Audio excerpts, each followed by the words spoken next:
நிச்சயமாக பானு.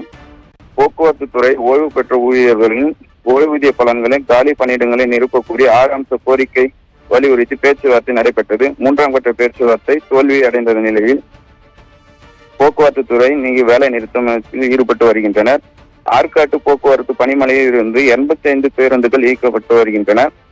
வரும் நிலையில் ஆற்காடு மற்றும் அதன் சுற்று வட்டார பகுதியில் கிராமங்களில் சேர்ந்த பொதுமக்கள் தங்கள் அன்றாட தேவைக்கான போக்குவரத்து மூலம் செல்லும் பேருந்துகளின் மூலம் செல்ல வேண்டிய அவல நிலை உள்ளது. அப்போது பள்ளி மாணவர்கள் மற்றும் கல்லூரி மாணவர்கள் அரசு பேருந்தில் செல்லும் நிலை உள்ளது.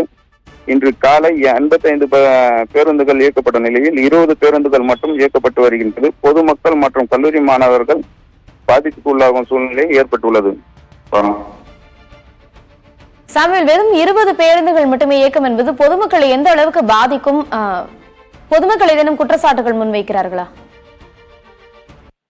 ராணிப்பேட்டை பொறுத்தவரை கம்பெனிகளுக்கு போகும் பொதுமக்களும் பள்ளி கல்லூரி மற்றும் மாணவர்களுக்கும் மிகுந்த சிரமத்தை உண்டாக்கி உள்ளது. இது பொறுத்தவரை இந்த பேருந்து 20 பேருந்து மட்டும் இயக்கும் நிலையில் கல்லூரி பள்ளிகளுக்கு செல்லும் மாணவர்களுக்கு உரிய டைமுக்கு போக முடியாத நிலையிலும் பெரும் அவதிக்கு உள்ளாகி வருகின்றனர்.